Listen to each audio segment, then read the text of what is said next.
Welcome to the Grace and Grit podcast, made for women who want their healthiest years to be ahead of them, not behind them. Join your host, Courtney Townley, right now as she breaks down the fairy tale health story you have been chasing all of your life into sensible action steps and lasting change.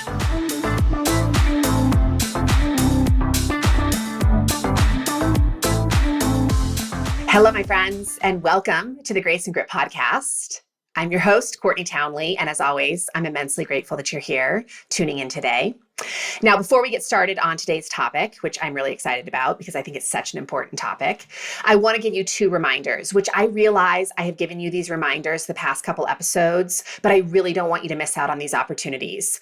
So the first reminder is that on October 24th, which this podcast episode is dropping on October 22nd. So this is just a couple days away.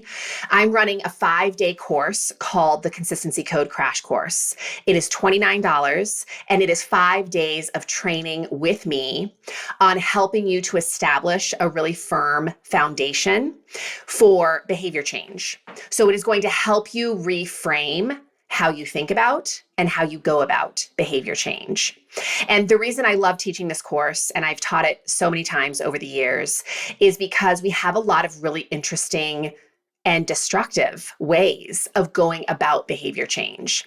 So this is my attempt at helping you to simplify the process and not give you a list of rules and regulations, but really give you a framework of skill sets that you will be able to return to time and time again to reroute yourself if necessary, because let's face it, we all lose our way on occasion, and to help you make progress in the direction that you really want to go with your health and with your life. So if you want to register, if you want to participate, all you have to do is head on over to graceandgrit.com/crash course, and you will get all the information about how the course runs and how you can participate. The second thing I want to remind you about is last week, we dropped our 300th episode of this show. And to celebrate that, I decided to do a drawing for three 3-month memberships into my Rumble and Rise community. Rumble and Rise is my heart. It is like culmination of all the work I've done over the past 25 years. And it is really a space to help women develop self-leadership skills in the health arena and in their life in general. It is such a special community. You get coaching calls with me. You have the opportunity to connect with other women who are doing similar work. You get access to a tremendous amount of resources for education, inspiration, all the things. And I just decided to give away a few slots of this as a thank you for being a podcast listener. So if you'd like a chance to be entered into that drawing, which will be on November 1st, all you have to do is go to your podcast player where you listen to this show. You're listening to it right now, and rate and review the show. Hopefully you give it 5 stars. Hopefully you have some nice words to say. If not, don't bother. But if you do that, and then you copy your review and go to graceandgrit.com/review and leave the copy of the review and also leave your name so we know that you actually left the review, we'll enter you into the drawing. Now, if you can't leave a review on your podcast player, which happens, I think Spotify doesn't allow you to leave reviews. You can still go to graceandgrit.com/review and just leave us a review, and we will still enter you into the drawing. Just let us know that your podcast platform does not allow you to leave a written review. Okay. Let's move on to today's topic. So today I want to address, again, this is part of our kind of pre-game series for the Consistency Code Crash Course. And one of the topics that I've been thinking a lot about, because this comes up a lot in my coaching conversations, is the habit of negotiating. And what that means is that, we have a way of making commitments, making promises, telling ourselves we'll do something, and then we talk our way out of it. Everything else is more important. And it's not just negotiating, it's rationalizing, it's compromising. It looks like a lot of different things. But I have worked with an awful lot of women over the years who have had the best of intentions to show up for themselves. But when it comes to the actual showing up part, it's not very consistent. They're not showing up. And so when we really dig into the roots of why, one of the reasons I bump up against a lot is simply that they have made a habit out of negotiating their way out of the work they've called themselves to do. It's really normal. It's super common. I've done it. I'm still doing it. And I'll share a little bit of that with you today. But the really good news here is that, like any habit, this habit of constantly negotiating your way out of the work can be changed. And I want to give you some really tangible, practical steps today to start, to stop negotiating with yourself all the time. So why is it a problem? Why is it a problem to break promises we make to ourselves or to constantly be negotiating our way out of the work? Well, the obvious answer is that we stagnate. We don't move anywhere in our life. We just stay the same. There's no progress. There's no growth. Of course, there's no change. And I believe that when we stagnate, when we are consistently breaking promises that we make to ourselves, when we are consistently not following through on commitments we make to ourselves, it robs us of our self-trust. So we don't trust ourselves. And man, does that have some far-reaching implications, right? Because we stop going after things that we say are important to us. We start looking to other people to govern our life because we don't trust ourselves to do it ourselves. And ultimately, we get ourselves into a real pickle. We start experiencing what I always call that integrity pain. Just feeling like we want something bigger, something better for our life, and yet our actions are completely misaligned with making that happen. So the cost of having a habit of negotiating with yourself all the time is incredibly steep. And it's going to cost you some big ticket items like self-trust. So this comes up, like I said, it comes up in so many client conversations that I have. But I was recently speaking with a client who was really being hard on herself. And she said to me, Courtney, I just don't understand what's wrong with me. You know, I know what to do. I organize myself to actually do the thing. And then day after day, I just don't show up. What's wrong with me? And my response to her, well, nothing is wrong with you. Like, let's just ditch that. Let's put that in the dumpster and set it on fire right now. Nothing is wrong with you. What is a little bit challenged right now is that you have developed a pattern of negotiating. That's it. You have a habit of talking your way out of the work. And there's lots of reasons for that, which we're going to get into here in just a second. But one of the ways this has shown up in my own life recently is I've done many podcasts about the power of starting your day with intention. And a lot of people call that, your morning routine, your power hour, whatever you want to refer to it as. It's taking some intentional time at the start of the day to organize yourself, to ground yourself, to get your own head on straight before you go out and try to save the world. And I, in my own life, have noticed a significant difference when I make the time for that. And I have conflicting interests with my morning time. Because in the morning, first thing, and I get up very early. I've always been a super early riser. I get up about 4 a.m. It's my most creative time. My brain is functioning at full capacity. I have lots of ideas.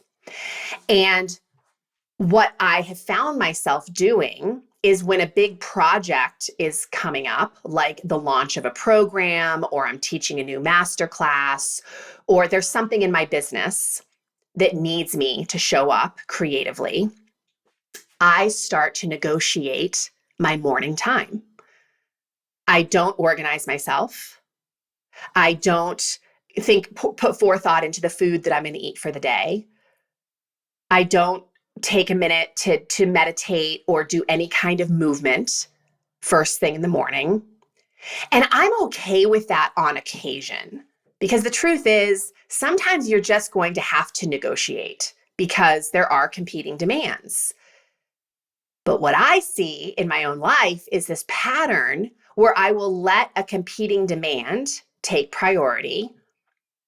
And then a few weeks or a few months later, I'm still allowing myself to negotiate, even though that project or that priority has since passed. So I have started to fall back into a pattern of negotiating something that I know is so immensely powerful for how I show up in the day. Because when I don't take my morning time, I definitely am way more disorganized. So I end up wasting time in my day. I'm a lot more reactive. I'm so scattered. I tend not to eat well because I haven't organized myself around my food for the day. So a lot of things just start to go sideways. So it's not just that I'm negotiating something that I said was important to me. There's a tremendous amount of fallout because I have started to rationalize my way out of this thing that makes my day so much better. So the awareness, of course, is always the solution because it gives me the opportunity to pivot back. So that's really what I want to talk about today. I want to talk about how do we break the habit of negotiating with ourselves when we start to recognize that that's what we're doing. And hopefully you will practice this enough that you'll recognize that you're negotiating sooner and sooner. Because some people can let months, years, decades go by before they catch themselves. But what I have found is that when you're really living in integrity with yourself, you start to build a very low tolerance for living out of integrity with yourself. So you get really uncomfortable really fast when you start consistently negotiating your way out of things that you know are helping you to show up as your best. So here's a couple things that if you're right now, if you're someone who knows that you keep making promises, you keep putting things on your schedule for yourself, and you're consistently not showing up, here's some things that I want you to consider. I think they will be helpful to you. Number one, always is check your resources. What does that mean? Well, we all only get so much time, energy, and mental bandwidth every day, right? These are renewable resources, but they are limited resources. And if we are neglecting our own self-care, we're not getting enough sleep, we're not feeding ourselves, we're not taking time out from work, we end up getting incredibly reactive because our chemistry is wildly disrupted. So if we are low on resources, that alone can be the reason why you're consistently negotiating, because you just don't have it. You don't have any energy. You don't have any focus. You don't really have any desire or willpower to do the things that you said you would do because you're too damn tired. You're too hungry. And to me, that's when you recognize that, it's a moment to really take radical responsibility. Maybe I need to set some more boundaries around work. Maybe I need to make an effort to get myself to bed earlier so I can renew these resources that I absolutely need in order to follow through with these other commitments. So check your resources. The second thing I would recommend is revisit your reasons for change. Revisit the reasons you made commitments or promises to yourself. Because a lot of times we will spend a weekend or an afternoon or an evening reading something or doing some reflection and getting really inspired and fired up and motivated about some kind of change we want to make. Maybe it's just listening to a podcast. You listen to a podcast, you get off you take your headphones off and you feel fired up for the rest of the day. But then the next day, you're just not feeling it. Not feeling it in the same way because out of sight, out of mind. You've all heard me say probably many times if you've listened to the show more than once that motivation is something we work for. It's not something we wait for.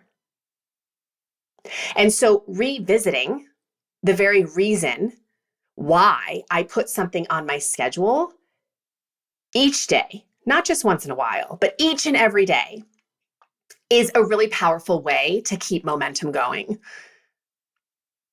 And I have a day planner that I give all of my students.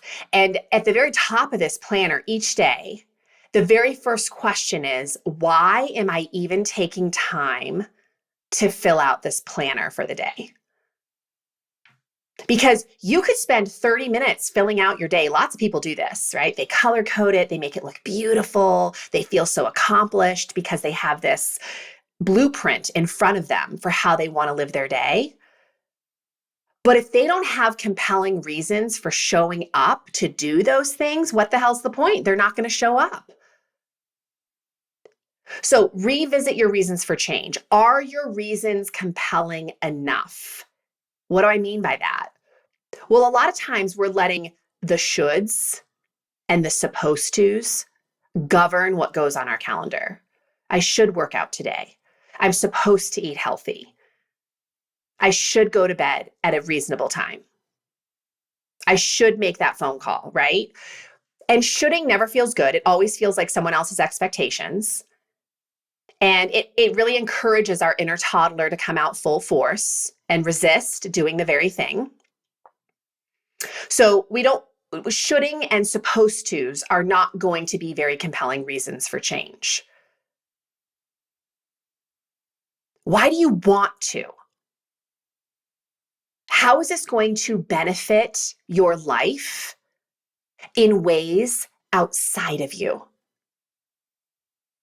I know that seems a little counter to what I just said, right? We don't want to have compelling reasons that other people are dictating to us. But I also find for a lot of my clients, we create what's called a priority filter. And a priority filter is really considering the top 3 to 5 most important things in your life right now. And I'll tell you, this is different for everybody, but for a lot of people, it's maybe their career or their family or their health or some kind of passion or pursuit that they're engaged with. But usually they can narrow down those categories pretty quickly. So consider what your top 3 to 5 most important things are in your life right now. And then consider how this commitment or promise that you've made to yourself is going to help enhance those areas. So for going back to my morning routine commitment, my compelling reason is that I know when I take that time, I waste less time. So I actually have more time for my family. I have more time for the things outside of work that I really love to put time and attention on. I feel more creative and productive in my work, which I care immensely about. So, what are the ways in which your promise or commitment is going to extend beyond you? How is it going to enable you to show up really powerfully in these places and spaces? One of the things we do inside of Rumble and Rise every year is we set an impossible goal. We consider something for the year that we really want to go after, and we are committing to going after 100%. But it's an impossible goal because we don't really know if we're going to reach it. And that's not the point. The point is not accomplishing the goal. The point is who we become along the way to pursuing something so big. And what I love about this through the lens of health is that I encourage women to set their impossible goal. For some women, it's building a business. For some women, it's running a marathon. For some women, it might be finding a relationship or mending a relationship. And what we do in terms of the health conversation is we use that bigger goal as a filter for why they need to take excellent care of themselves each day. Because if they don't, they're not going to have any resilience. They're not going to persevere. They're going to be riddled with self-doubt because they have no self-trust. So health becomes the base level, the foundation of being able to reach these impossible goals. So I don't know if that helps you at all, but that's kind of a different framework of thinking about your compelling reasons.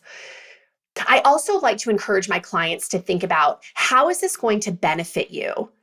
Not in 6 months or a year, but how is keeping the promise to yourself going to benefit you in the next 24 hours? So let's just say that your commitment is drinking more water. How is drinking more water going to benefit you today? Because the brain loves immediate gratification. So if you can remind it that, by drinking water today, I'm probably going to have more energy. I'm going to have more focus. My joints are probably going to feel a little better. My skin is going to feel a little more clear. I'm probably going to go to the bathroom a little more easily. I mean, there are a lot of benefits. And you don't want to lie to yourself. Like, really acknowledge what is the benefit that you experience. And that might help to create some motivation around sticking to your commitments. I always say that clarity of what we want and why we're going after it is the mother of self-discipline. If we don't know why we've put something on our schedule, or it just feels kind of like we're kind of interested in it, but not really, you're not going to apply self-discipline, because self-discipline requires effort. And remember, the brain loves the path of least resistance. It doesn't like a lot of effort. So reminding it, getting really clear on why you're willing to lean into effort is super important. And that's why I love the priority filter. I love considering how this will benefit you in the next 24 hours. The other thing that I want to suggest to you as a powerful tool for ending the habit of always negotiating is acknowledge that there will always be conflicting interests.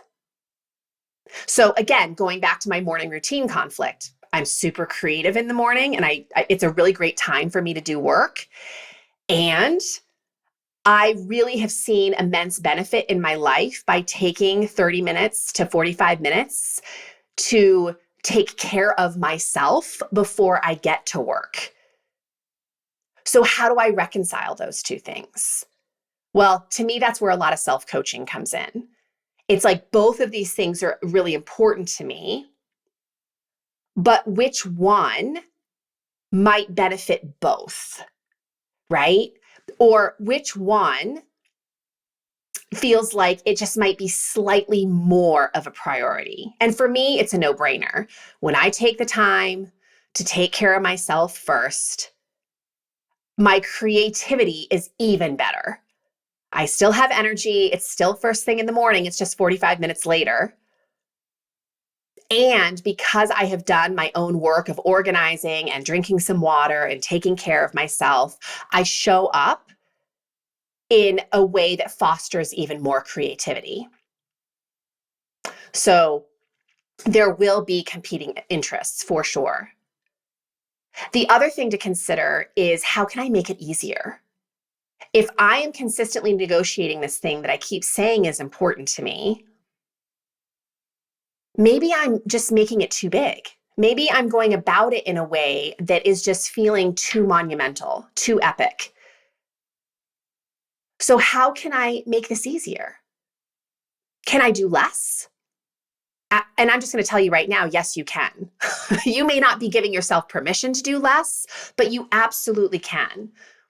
We love all or nothing thinking. A lot of us fall into it. I either have to do the whole hour of my yoga video or I can't do anything at all. Not true. You could literally get up and do 5 minutes of yoga and not even have to turn your yoga video on. Something is better than nothing.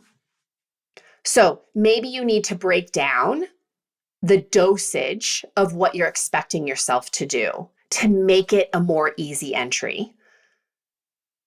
And the other thing I want to acknowledge here and just remind you of is I did an Instagram post about this a few weeks ago. But we like to use this term self-sabotage. Gosh, Courtney, I make these plans on my calendar and then I sabotage myself, which is basically you don't show up. But if you actually look up the definition of sabotage, it's that you're intentionally creating harm or disrupting yourself, like with ill intent. I don't think that's true. I've never worked with a woman who is intentionally trying to injure herself by not showing up. What is true is going back to what I initially talked about. When we're low on resources, we are looking for ways to self-soothe, right? Your body and your brain are looking for ways to decompress because remember, the nervous system needs to oscillate.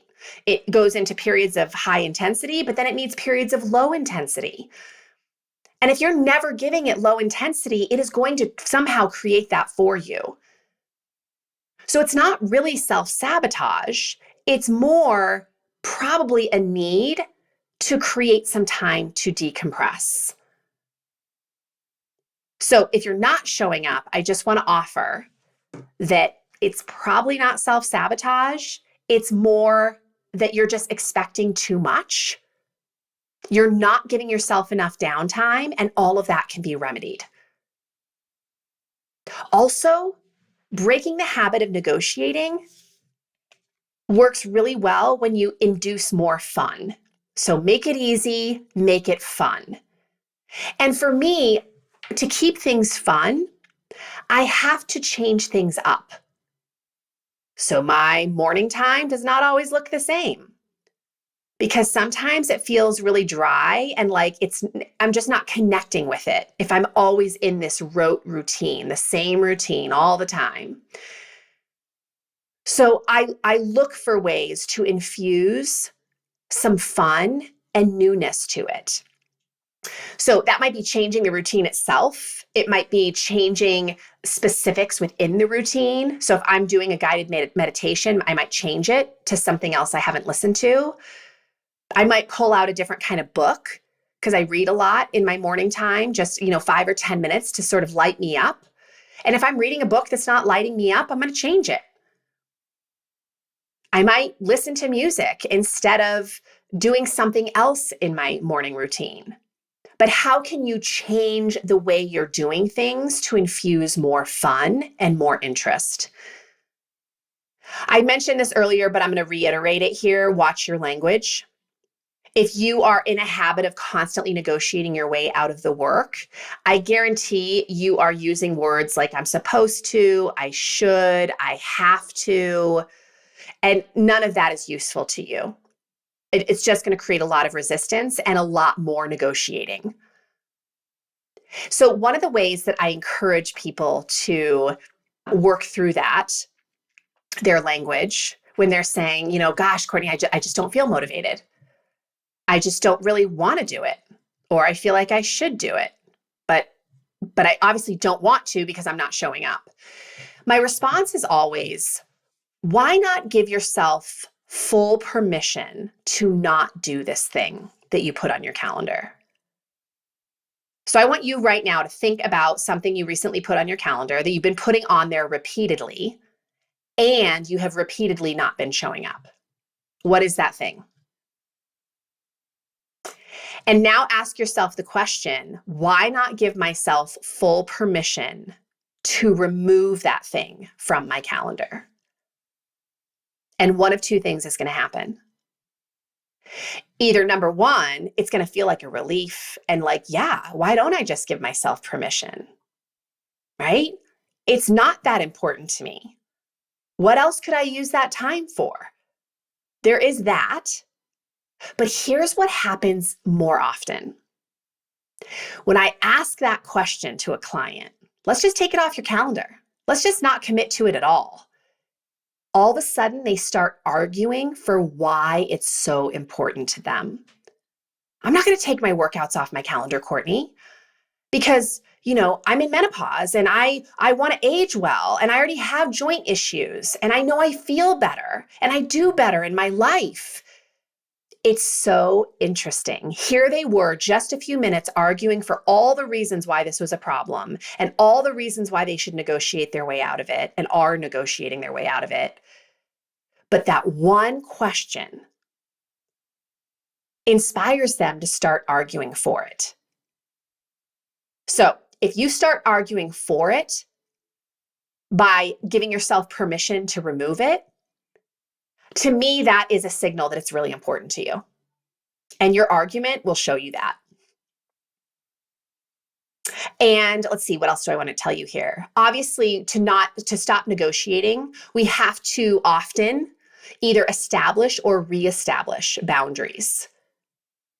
So boundaries with work, boundaries with other people, boundaries with ourselves. I mean, boundaries are usually needed in a lot of spaces and places, but I do find a consistent challenge that my clients are coming up against is that they're giving all of their time away to other people's priorities. And that might feel good, again, for a day, a week, a short period of time.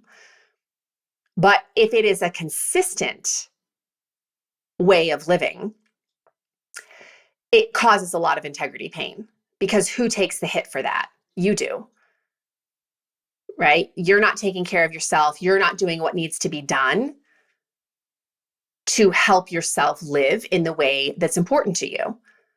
So setting boundaries with others, setting boundaries with spaces and places that are distracting you or taking too much of your time, setting boundaries with yourself around social media, around, it could look like anything, right? But definitely constraint. I know we hate the concept of it, constraining ourselves from doing everything all the time. But if we don't have constraint, if we don't have a practice of constraint on some level, we run out of resources incredibly quickly. And we're just living our life with an empty cup. And that doesn't benefit anybody. The last thing I want to mention here, because I think this is a really powerful reminder, and I really do believe it to be true, is considering what your non-negotiables might be. Even that thing right now that you are consistently negotiating your way out of, how might you make that a non-negotiable? I was having this conversation with a client recently about exercise. She keeps putting it on her calendar for the morning, but she keeps negotiating her way out of it. And I was asking her the question, like, how do we make this a non-negotiable? It's something I know that's really important to her. She has argued for it a lot in the past. And we went through a lot of the exercises here that I've mentioned to you today.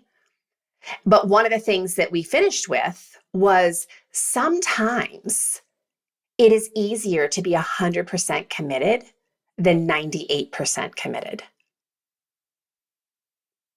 I mean, think about that. When you give yourself just that 2% of possibility to negotiate with yourself, that 2% starts turning into 10%, and then 20%, and then 50%. And then all of a sudden you're negotiating all the time. So what would change for you if you simply made this thing a non-negotiable? I do this thing every day without fail. I know why I'm doing it. I know how it's enhancing the other areas of my life, because it'll never be a non-negotiable if you don't get clear on those things. But think about the non-negotiables you have right now. Some of you take a shower every morning. Some of you brush your teeth every day. So walk your dog, feed your dog. I always use the dog, right? Because we tend to take such good care of our pets. We drive our kids to school. We wake up at a certain time to put breakfast on the table or whatever the thing is. What are your non-negotiables right now? You have them. Why? Why are those non-negotiables? But this thing that you think about and you intentionally schedule every single day, why is that so negotiable? All right, in a summary here, in wrapping this up, I just want to say and remind you that nothing is wrong with you. We all make a habit of negotiating in certain spaces and places of our life. So hopefully you will actually take some of these tools, one of them even, and apply it to your space of negotiating right now and experiment. See if it helps. If it doesn't, try on another one. You might need a few of them. I always say we need tool bags more than tools. Like we want to collect a tool bag full of different tools because the same tool doesn't work for every job. So hopefully your tool bag is a little bit fuller after today's episode. And I hope you will participate in the consistency code or in this drawing that we're doing for 3 free memberships to Rumble and Rise for 3 months. All you have to do is leave a review and let us know that you left a review. We created a form that makes it really easy to do that. Just go to graceandgrit.com/review. And if you want to join me for consistency code, which of course is just taking the things that we talk about, like what we talked about today, we will absolutely be addressing that on a deeper level in the consistency code crash course. So you can find out all the details of that by going to graceandgrit.com/crash course. We start in 2 days. So if you're listening to this episode on the day it drops, October 24th of 2022 is when the consistency code crash course begins. So I hope I'll see you there. Have a wonderful rest of your week, and I'll see you next week. Take care.